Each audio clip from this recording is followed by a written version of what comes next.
So I was thinking about how, like, when we, as human beings, when we're looking for something, whether it's a recipe, whether it's knowledge, or whether it's like someone said something and you immediately go online and you're looking for the answer. And so where I come from, or not come from, where I feel good from is by talking to you or talking to that person about that experience and really just like, sinking into it, like, wow, really? And then you have a direct alignment with nature because we're human. And that's what that's what I love. I love that. I love being able to do that. And community is a part of that. So Google and me, we're not that great friends. I love that. I feel like even this year, like I've been going through and remembering what I actually already have inside me or I know I'm experiencing. It's like so much, as in like so much of what I've learned over time has been shaping me into this person that I wasn't sure if it was actually me.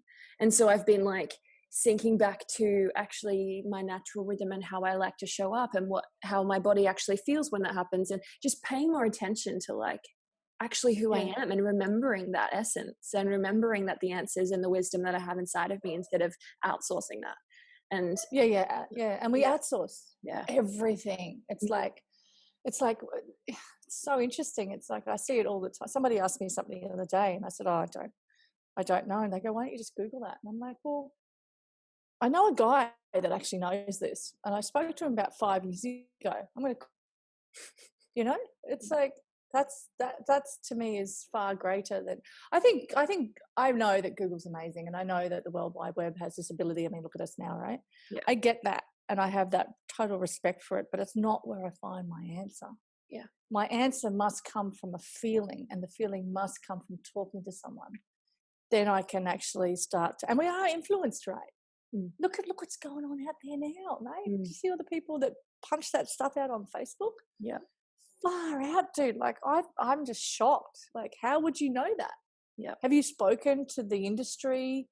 Have you gone into the manufacturing? Have you understood the compliance? Are you standing in the office when the decisions are made? Like, it's like, no, you're not. So to be an expert of the share button, stay away. Yeah, I'm with you there. I'm really like, I think this conversation is going in a direction of how do we sink back to that natural rhythm, natural cycle of who we are, through all the different methods. And I love what you were saying earlier, Chef, around, you are just you. Like your work, it's not like you're separate from your life. Like your life is how you live and how you show up, and it's what you live and breathe, and how everything that you do through cooking and through foods and through sharing your genius with other people, it's just who you are, and I love that because there's so much separation in how we live life, and we see that playing out on a macro scale, we see it play out on micro scale, but like that simple philosophy of how you live your life actually, for me, when I hear it, ripples into so much more, And so I want to go into more of that. Like I want to understand that because ever since I've known you, you've really shown that essence of zest for life, but simplicity. Somebody once told me long time ago, actually it was one of my best friends, Rick. He said to me, do you remember when the GFC hit? Do you remember I don't know whether you remember that. Like he said to me, he stood up one day and this is one of my best friends, right? I've known since I was 14. He just looked at me one day and he goes, he was watching CNN or something. He was watching Fox. I can't remember one of the news shows about it. And this guy came on and he announced to the world, this is not personal. This is business. And this is what's happened. And I remember he just stopped the telly and he looked at me and he goes, it is never just business. It is always personal, because all those people that lost all that money are living in their cars. That has affected them personally. And so when somebody says to me and charges at me, like, they're a business owner or they're doing something, they're charging this vibration towards me of, it's just business, Cynthia. It's like, actually, no, it's everything encompassing energy, and it's who I am.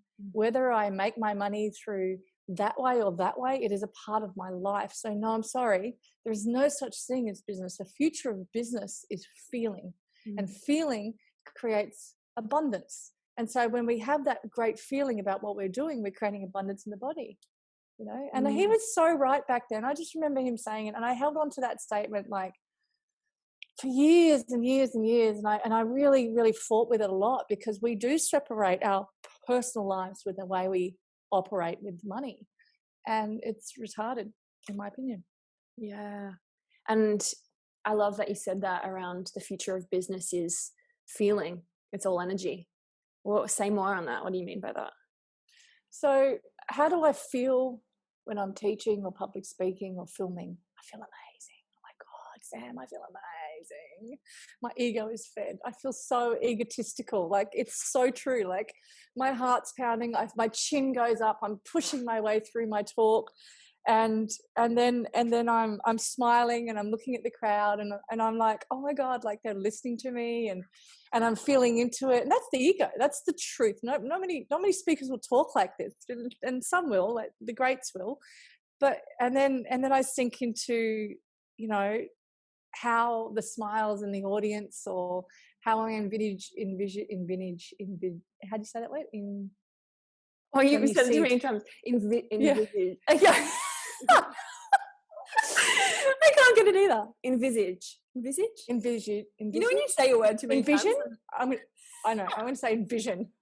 How I envision the human on the other side of the screen feeling when I'm teaching, and it brings this. It brings a smile, and it brings a feeling of grace and abundance, and then just that, like, oh, I've been served. When everyone is sitting there watching me going, you serve so, like, thank you for serving me. It's like, oh my God, you're amazing. I'm like, you have no idea how this has affected me internally. Like that is my immune system, my little lymph glands, all my little things doing what it's designed to do, which is to be, you know, in this radical joy factor. And that to me is the future of business. And if we can, even if we're like, oh, my girlfriend crochets, right? And she's amazing at it. And it's like, my God, and you make these swimsuits and these headscarves and these beautiful, like, you know, lovely, you know, what do they call them? Those beautiful, like, yeah, cameos. Yeah. And she's in it.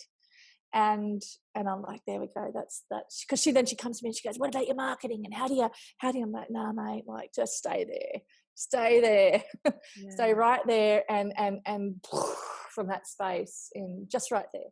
Yeah. You know, like this conversation, just stay there. Don't, you know, I do a lot of podcasts, and it's like, oh, it's really great to have you on, Chef Cynthia Louise. And I even do it on YouTube, like click my subscribe button. Like, it's a nervous reaction of trying to be something else. Yeah. I was in a podcast interview a couple of months ago, and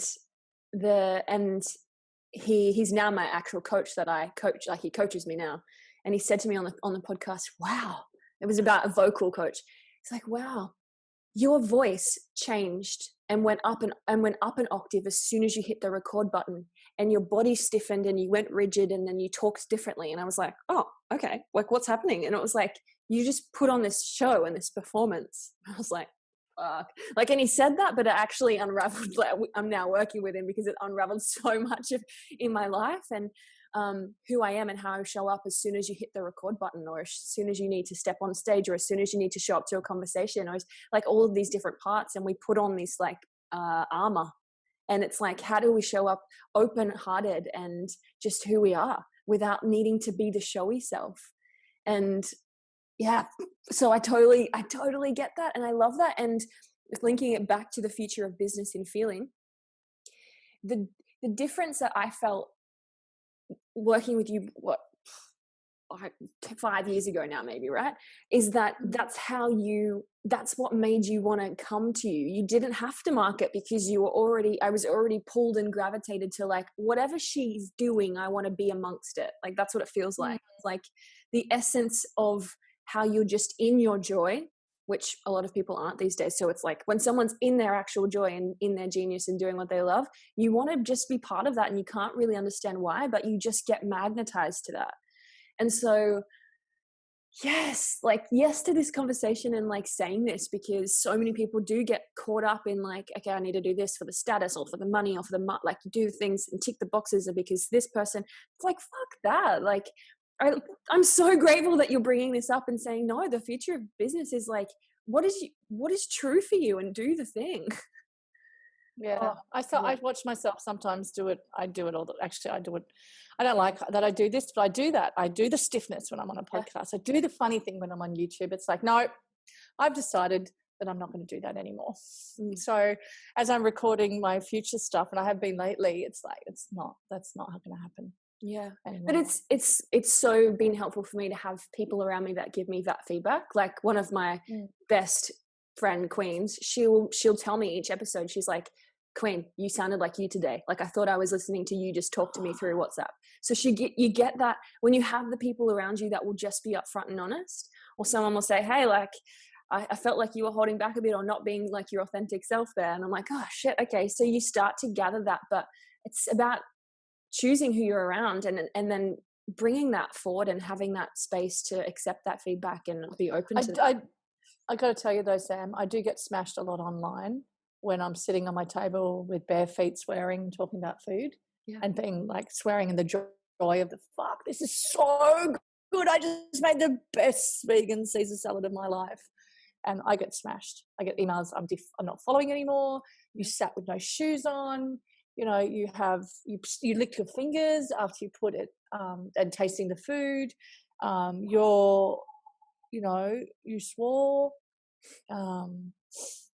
So there's the sun goes up, it goes down, the mood goes up, it goes down. There's this cycle, right?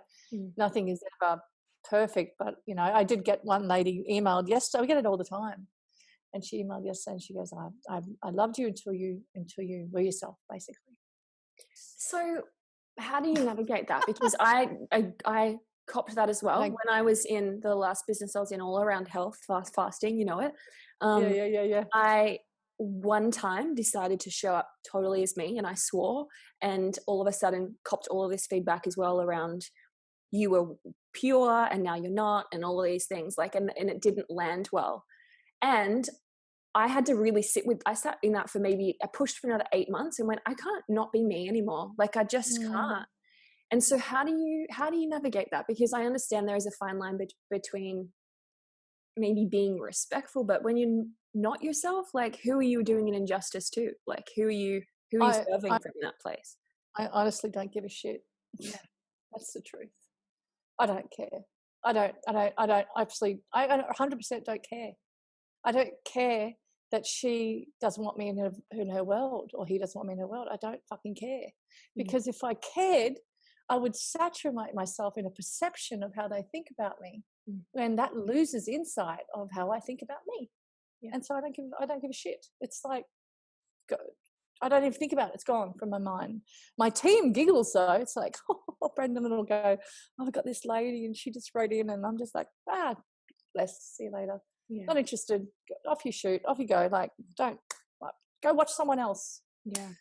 Perfect and wonderful and hasn't got a line on their face and it's not aging and no cellulite on their legs, Go there, mate. I'm aging with wisdom. I've got cellulite on my body. My boobs are crooked. It's like, I don't give a shit. What do you think? But that's the truth. I don't.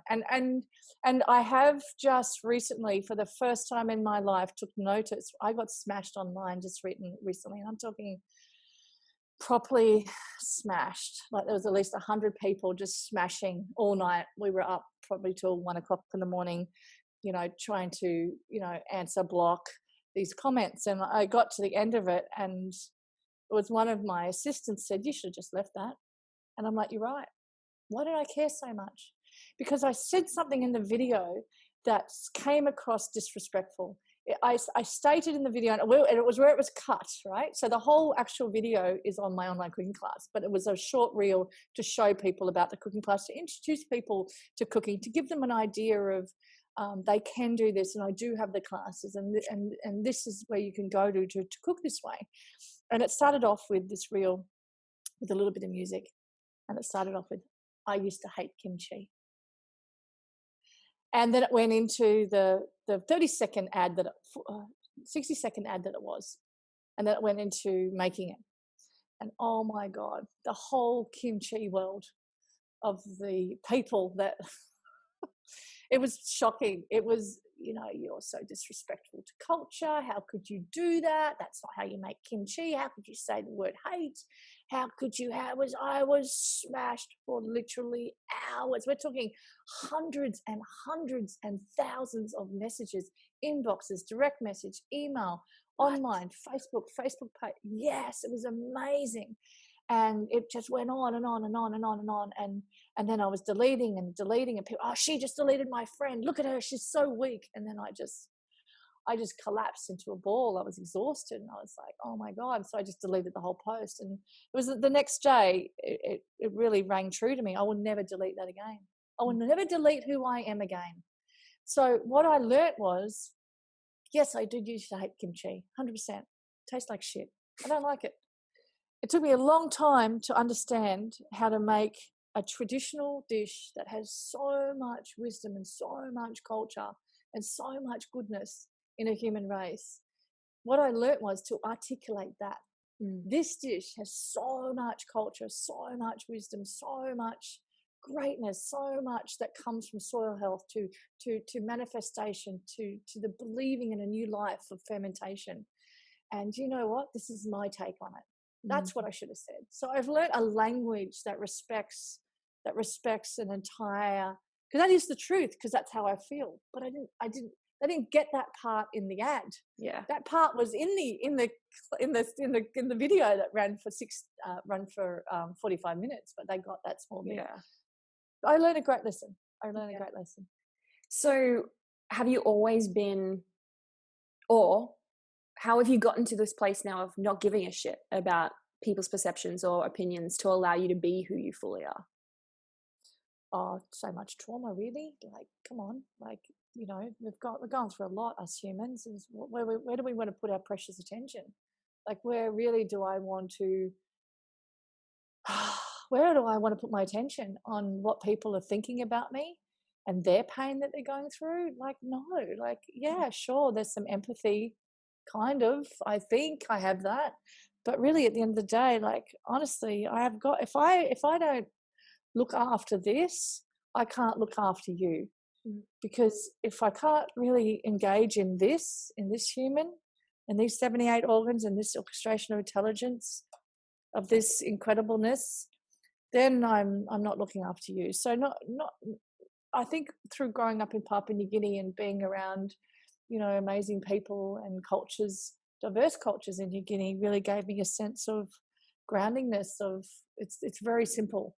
And going back to that simplicity of life, even though I have a chef's uniform on and I'm in this amazing space, really at the end of the day, I'm really quite a simple human, and I think that brings me to the point of not giving a shit what people think, because I'm actually quite comfortable with myself. I don't need a filter. I don't filter my fucking photos. I can't stand it. I don't have the ring light there, like I'm struggling with lighting right now. I've got filming lights. So there's filming lights around, which are painful to be around, but I don't filter this. I can't filter this. And that's freedom. And that's where, when people are doing what they're doing and portraying their perception onto me, or their thoughts and feelings and beliefs of how I should be, so I don't give a shit. Just don't give a shit. I think something that a really beautiful thread and message that you offer in your work and your recipes specifically, and in how you share that, is a cup of I don't give a fuck, or a spoonful of letting go, or sprinkle that with a bit of self-love. You know what I mean? And I think what's the bigger message in that? Or why is there an important message in that? Because as you're just speaking now, I actually feel emotional about it. And I feel like you're the exact person I need to speak to about it, because I know that you get it, because there's such a big fucking problem going on in the world right now, especially for young women. And yeah, it's big. It's big. It's big. And let me just say this: cooking shows and cookbooks and YouTube cooking videos aren't designed to teach you how to cook. People don't watch that to be taught how to cook. They watch that to buy products. And I'm very clear on that. I get the consumer. I bring so much of the joy to one's recipe through that flash tag, not a hashtag, flashing in from a feeling. And I have this incredible feeling and understanding of when I'm pissed off, got my period, haven't had sex, haven't had an orgasm, not loved, don't feel loved, haven't had a hug, someone's left me, or something's happened, or there's no money in the bank, I don't know, whatever it might be. The world's got a virus apparently, whatever it is. I then go in there to that studio right there and start cooking, and it tastes like shit. It does. And I've cooked that dish 1,000 times. And it's just off. It's out of alignment. And I keep salting it, and I keep putting more oil, or I keep putting more herbs, and it's just like, oh, something's not right, because I'm not right. And so every recipe has an energy attached to it, and it reminds you, the cook, to sink into, that one flash tag or hashtag, which was really a flash tag. And I'll tell you about where I gathered this information from in a minute, but it sinks into, okay, I've got one cup of lentils, to one large onion, one garlic clove, chili, cumin, some water, coconut cream, salt and pepper, and one cup of abundance. Hi, Chef Cynthia Louise. I was just making the lentil curry, and it says one cup of abundance. What brand is that? I don't understand what that is. And so I come in and I go, you know what? So glad you asked. Just imagine you didn't have all that stuff. Oh, but I do. And I go, isn't it abundance? Isn't it amazing? And they're like, oh my God, I get it. Oh, and I said, how does that feel to have that much abundance? She goes, it feels really good. And suddenly she's smiling, and that's the best lentil curry she's ever made in her life, because she's shining in from that space. And so I've done it for since 2009, 2010. It's so funny.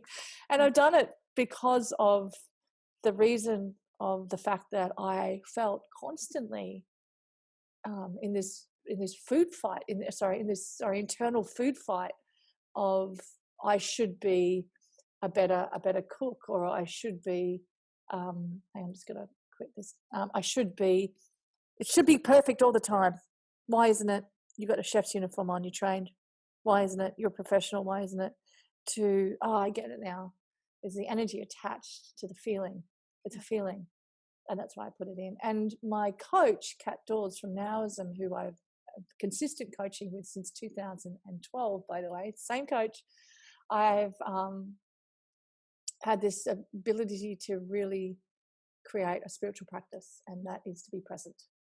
And that's my ultimate goal in life, is to be present. And trust me, Sam, it's fucking hard, and I will probably never nail it. But I'm giving it a good hard crack, and so that's where it comes from. Yes, I had a very visceral experience of this recently. I had come off a stressful call. I was stressed. I was frustrated. I was angry at a bunch of things that happened that day. But it was my turn for Sunday family dinner to cook dinner, and I was pumped about that. But I was fucking also frustrated and stressed. Walked into the kitchen, did something without thinking about it, without being present, stabbed myself in the hand, blood everywhere, and had to get stitches. No family dinner that night. But that was like such a good lesson for me now. Besides the trauma that I go through every time I walk into the kitchen now, I get to breathe. I get to become present. I get to let go of everything that was in my head. And I get to go, okay, I'm going to cut an orange right now with presence and love, and just be here in this moment. And so now, without actually trying, I've created this meditation practice when I walk into the kitchen, because I want to be so fucking present that I don't stab myself again. But that's such a beautiful reminder of what happens when you can cook, and when you cook, and the energy you're infusing into that. And no matter how much of a good cook you are or whatever, energy is everything. Everything. I can walk into a kitchen.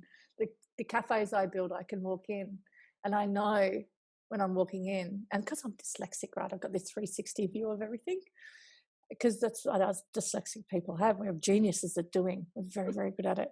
I walk into the kitchen and I can scan the area and I can see the beetroot mud cake there, and I know straight away the icing's not right and the bottom's right. I don't go into, why did you do that? How come that's not?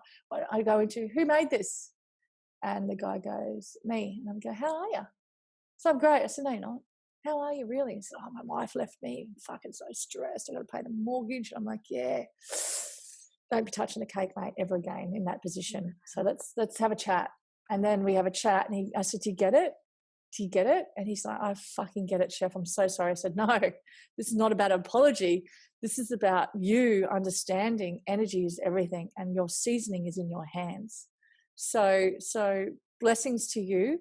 Have some time and let us know when you want to come back, because right now you can't be in here because you're going to fuck the whole system through the fact that the seasoning in your hands is out of alignment, because you're hurting right now. And so the cake is marrying to that feeling. And that's just how it is. You know, that's us. We aren't pretentious in the way we cook or the way we are. It just is that way. You know? And that links to the feeling thing, how the business is about, like Absolutely. The future of business is about feeling. It's about that stuff too. Yep. It all is encompassing. Cannot separate. If you separate, that's just silly. That's so silly. And it's so interesting. I've been going to the Holwood and Cot pool. Oh, you'd love it actually. It's out at Uluwatu, and they've got this like cold bath, round, big spa, huge, like fits like 9 people in it, or 10 people, probably more actually. And it's cold. It's like 4 degrees. And then they've got the hot plunge, and then they've got the sweatism steam room, and then they've got the infrared. And I go from sauna to cold, to shower, to cold plunge, to hot plunge, and cold, hot, till I want to go home. And every fucking time I'm sitting, and I've got a standard line now. I probably shouldn't have the standard line, but I'm just like, I can't explain it any more than this. Every fucking time someone says to me, oh, what do you do? And I go, oh, I just, I go to the beach a lot, hang out with my friends. I love exploring Bali. So, but what do you actually do? And I'm like, that's what I do. And they're like, no, how do you make your money? None of your fucking business. Like, I get really funny. So now when people ask me what I do, I go, not much, and smile. And they're like, oh, we don't want to talk to her. Then I watch everybody else talking. It's like, what do you do? Oh, I've got this coaching thing that I do. I'm a coach. I've been a coach for like 3 years, and now I'm online. Oh, I've got this yoga. I'm a yoga teacher, and now I'm online. Oh, I'm a specialist in creating these clay pots. No one talks about the rest of their existence. It's always talked about in that way, and it's like, this is what I do, like. And then when I do feel like I want to explain what I do, I go, and you know what? I have this amazing life. I've had this incredible space where I live, and I have these girlfriends around me, and I cook a lot, and I've made it into my career. And so I'm cooking, but I have these amazing pasta nights, and I have these incredible food products, and I do this, and it all encompassing. And they can't keep up, but they keep trying to find the money part of things. And I keep bringing them back to, it's all one thing. Yeah. And there's only a few people can handle that. Yeah. Not many people can handle that. Yeah. The message around body image, filtering, what do we do? What do you start? What do you want to say about that? Oh, mate. Oh, first of all, like, let's look at all the mums out there with children. God bless you. Like, I had my kid when I was in my 20s. He's turning 27 this year. Like, it's totally different. We don't know what it's like for a mama with a 9, 10, 11, 12, 13, 14, 15, 16, 17, 18-year-old. We don't know, because we're not parents, you know what I mean? So blessings to them. First of all, acknowledge the fact that what would they be going through right now when they're staring at their little girl, and they love her and they see beauty in her, and she just wants to cut the fat off her skin, and she just wants to shape shift her face so there's not a line or a circle under the eye. She just wants to pull the ears back and get the chin tucked in and pull the boobs up, and then put a filter on it. And then selfie after selfie after selfie till she gets the right lighting. And, you know, I don't know. I don't know. I don't know. I don't understand filters. I don't get it, because a lot of my friends do filters, and they just look ridiculous because they're so beautiful. And I don't understand. So I think that what do we do is that we get to love more, number one, and we get to actually speak about the beauty that they are now and every single second of the day when we're around people that use food, and remind them how beautiful they are. That's the only thing I can suggest, because it's really like your generation, Sam. I don't know how you do it, honey. I don't know how. You must be surrounded by it. Yeah, and it's a dance, and it's a dance of dealing with my own demons, and then also choosing to strip back to my natural self and rhythm and to the earth. And that, to me, I have never been one of the fancy things anyway, but I have people fucking close to me that I look at and it breaks my heart in ways. And when I go, you're like why? Like, I don't, what are you not seeing that, what am I seeing that you're not seeing? Because that's heartbreaking.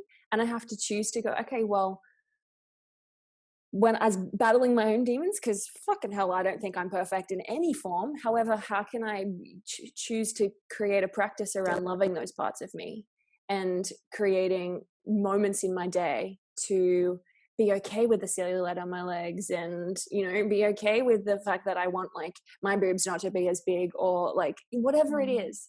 Like, and so I dance my own demons, but I also just like know the beauty that I see in people's natural forms. And so that's how I want to show up. And I just think there's so much missed beauty in the way that we even treat the planet. I think that's such a beautiful reflection. And so I think to me, the answer is sinking back to outside of technology and what we're getting sucked into and brainwashed into, and remembering actually why we're here and where we came from. And for me, that reminds me of the beauty and allows me to tap out of the struggle. But it's also feeling my way through those things. I think people are scared of feeling. I think people are scared of feeling bad things, or what we call bad things. Yeah, well, I just recently did a beautiful video about my body, a love letter to my body. It's so interesting, because when it's such a great conversation, because we can't tell people how to behave. We can't. I sometimes do it. It's wrong. It's so wrong. Yeah. We can't tell people how to love themselves. We can't. It's not the answer. The answer is to inspire, to educate, and allow transformation to begin with standing by their side. And I really am fascinated by the human body, because I've watched my body nearly die. You know, I nearly died from having, you know, I was born with a heart defect. I'm so grateful that I'm here today through the fact that, you know, I choose the foods that serve that blood flow through those valves and that pump, and I get the fact that it's worn out through the fact that that's just what's happened. And I got modern medicine that's put me in this chair talking to you today. I'm so grateful, but I wonder if it takes such a crisis like that to see beauty, and that's what I can't handle. I wouldn't want anyone to have a scar this long down their chest. You know, it's horrific. And I remember when I created my first product, I created a beautiful black spread, and it's kind of an alternative to a mite, like a Marmite or a Vegemite or a Promite. And I created that purely accidentally for me, and it became a product and is a product today. And what I did with that product, because I remember when I was creating it, I came out of heart surgery. I was 3 months in healing, and I was craving salt, because anybody that does any fasting or any kind of fasting, and surgery is a fast, really. Your whole body is flipped, and you crave, you know, carbohydrates, fat, and salt, and salty chips, just salt, right? And I remember I was creating this black spread for me, not for any sale, not for any what, anything like that. Now it's become a product. Now, as I was making the product, I would send a written letter out that was photocopied, and I was like, that's not right. That's not right. Go back to the essence of the feeling of when you created that. And I was like, oh my God, I love my body. Oh my God, I actually am so grateful. oh, I need to write that down. So I did. I wrote a love letter, and I have it somewhere here, actually. I think it's here. And it's really, really fascinating. And what I did, I've got to share this with you because this is just a little product. It's just my little product. But I wrote this letter, and it's gratitude, and it has a silhouette of a woman. And on the back it's a typewriter letter. So in the mail you get your product, which I'm getting now. Amazing. It's called My Pro B and My Pro P Plus. So the product, you buy it online, whatever. It's not about the product. It's never about the product. Yeah. And it's a letter that everyone gets, and it's a beautiful little card, and it's just gorgeous, and it has beautiful writing on it, and blah blah blah. And it says, and I wrote this because, and I'm telling you this because it goes back to your initial questions of business is a feeling. Yeah. Remember, this was never a product. This was a feeling. And so running that through to how I make money out of it is in total alignment of that feeling. Dear body, a love letter. My dear body, I appreciate you. I really do. And I promise to show you more respect, compassion, and love. You're the only way in which I can experience this reality of life. You of all things are deserving of my love and not my criticism. And I promise to treat you better as I navigate my busy life. And then it goes into, now you've got your hands on a jar of My Pro B. And then I go through the process of talking about that product. Yeah. And it just brings you into a state of holy shit, because what I get online is, hey, you know your Pro B? How much fat does it have in it? How much carbohydrates does it have in it? Hang on a minute. Stop. Everyone just stop. It's real food. It's close to nature intended to be, below human interference. There's a direct alignment with who you are. Now let's fall in love with ourselves. So I think that, and then I did a reel out of it, which has just gone viral at the moment, and it's amazing. And I'm getting messages after message. It was the most email responses we got from our database ever. I send emails out all the time. I send recipes. I send YouTube clips. I send advice. I'm doing a webinar or a health coach or whatever it is, or I'm sharing my coaches with the community. And this was the first time we got bombarded with, you have no idea what this means to me. I've been struggling my entire life. Yeah. And I've never recognized that this body holds me up every day, and I never speak to it like that. And so that generation is well and truly over 35 years old. Yeah. It was nobody under. Yeah. It's hard. I wonder if I can even find mine, but I turned 29, I think, this year. And the day before I was doing a reflection, blah, blah, blah. And I realized, holy fuck, I treat my body like I'm just not, I have never written a love letter. So I decided to write it a love letter, shared it with my group of girlfriends. I'll read it out as well. Okay, it says, don't be curvy, be curvy. Be more skinny, you look too thin. Work out better, work out harder. Set more fitness goals, lose weight. Everything will be better when you lose weight. Your bibs are too big, your body isn't right, you aren't sexy enough. If you show your body, you'll be too sexy. Hide it away, disconnect, numb, shut down your power. Done, done, done. I've done it all, said it all, shamed it all, usually all within a day. I don't want to carry this into my last years of my 20s. My 20s have copped enough, and she deserves better. She is strong, sexy, beautiful, curvy, feminine, sensual, dynamic, alive. She holds me up and moves me through life. And with a face full of tears, I'm so grateful and blessed to call this meat suit mine. I'm sorry it's taken 29 years to love you the way that you are. I'm done. I'll stuff up again, I'm sure, but I'm done buying into the systemic loops that shut down our power and take us further away from the gift of the sacred feminine. I'm sorry. Please forgive me. Thank you. I love you. And it just, I just would invite anyone to do that. Just whatever you need to say, and just write it down or burn it in the fire, or do what you need to do, because it heals. It heals something. Just by acknowledging it. We're really magnificent creatures, aren't we? We really have this ability to sit in that kind of strong dictation of, oh my God, my body's terrible, and or we can sit in the fact that, oh my God, I get to live. And I think through crisis we see that, which is such a shame. It's such a shame. We've had a global, apparently there's a pandemic, there's a virus, and people are now going, oh, this gives us time to rest. I mean, fuck, really? Rest is not what we need. Connection is what we need. And we should have had that the whole time. And that's a great thing that it's woken some people up, but it's also fucking disappointing that the human race has gone this far into technology and this far out of themselves to perceive themselves in a different way through filters and through things and through bits, and people aren't sitting around dinner tables anymore, and I can only have dinner if I have a YouTube mum, and it's fucking proper out there. And I just sit back and I just, oh dear, I just, whoa, it's a bit full on. Yeah. And I'm so interesting with how I operate on social media, because to me social media is a social place to communicate. Fact.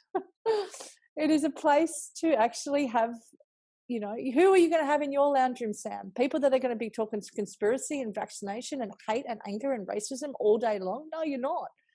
People that come into your lounge room that are going to talk about diverse things of how they're feeling, of their families, of the conversations they had with their grandparents about how amazing gardening is.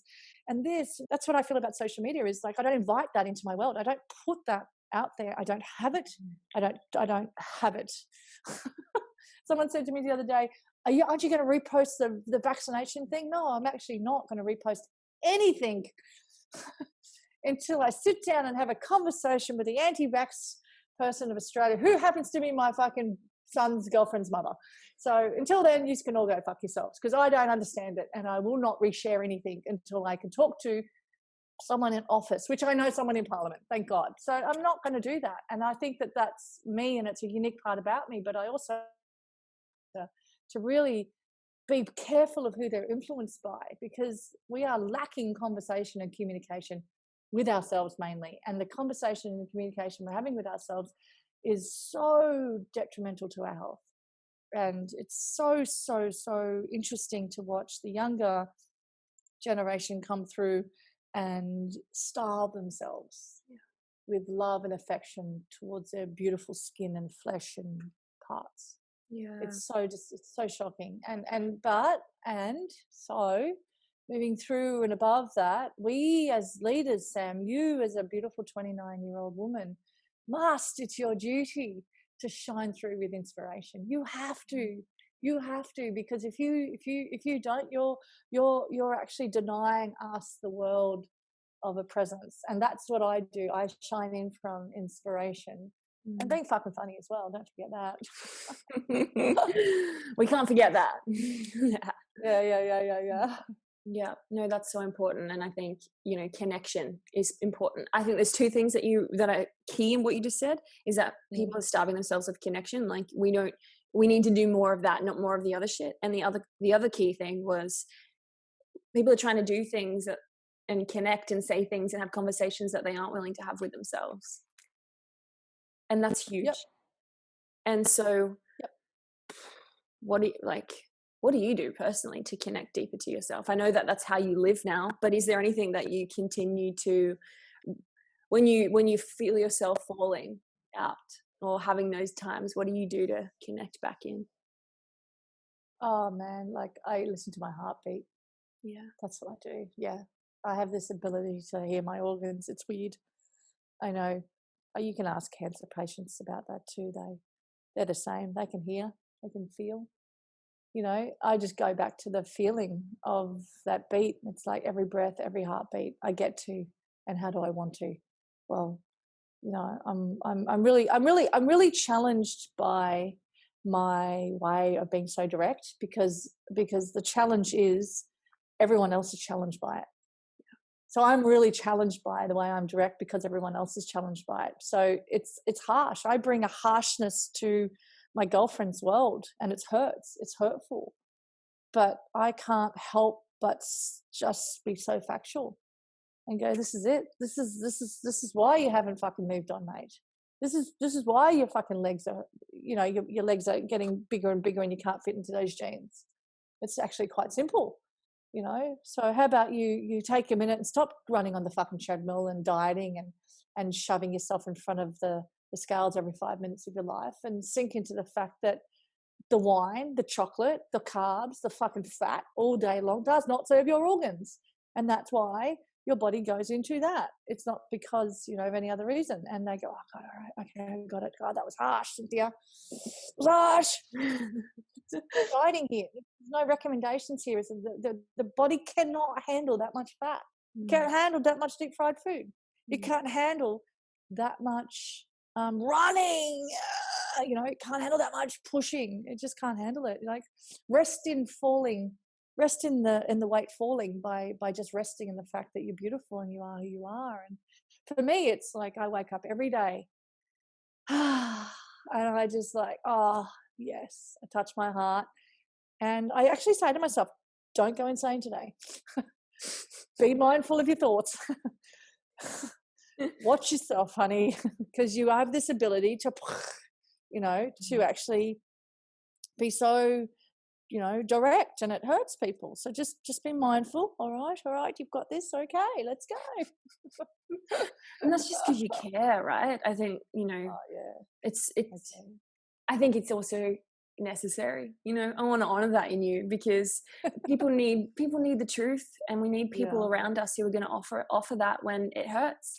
You know, one of my mentors, I have 2 teachers in the world of intimacy and sexuality, and they say for polarity in relationships, and I look at this in all relationship, not just intimacy, is that you have to be willing to risk messing up the moment, because we don't want to mess up the moment. We want to keep it all nice and polite and good, and everyone's okay, and I care about that person's feelings. And this, it's like, but sometimes in order to actually get the chemistry or the thing that we actually want to experience or the feeling we actually want, we have to be willing to mess up the moment. And it's hard, but thank you for messing up those moments, because you do it from a place of love. And that's what I think gets the outcome.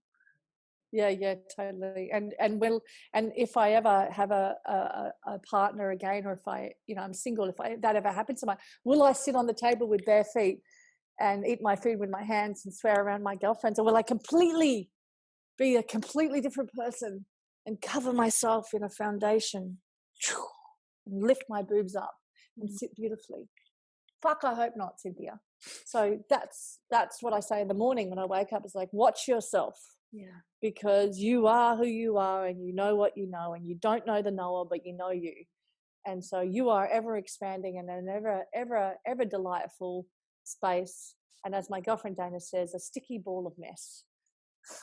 And yeah, I know. So I really want for myself to be, you know, all these things that I am: angry, violent, happy, joyful, and be okay with it all, you know. And when that person's sitting there on that table with me, you know, because we have a high expectation of how we should be. We have a very high expectation, and I hate that. I do not have that. I have a work ethic and a strong vibrational match to actioning what I do, but I can't. High expectation, that's where we start to filter, where we start to point our fingers. That's where we start to feel let down by someone. That's when we start being let down by ourselves, because I can't get it right and it's not right. And anyway, it's such a journey, isn't it? Yeah. Well, thank you for doing what you do. Thank you for sending us love notes in all of your cooking and recipes and things that you inspire in all of us.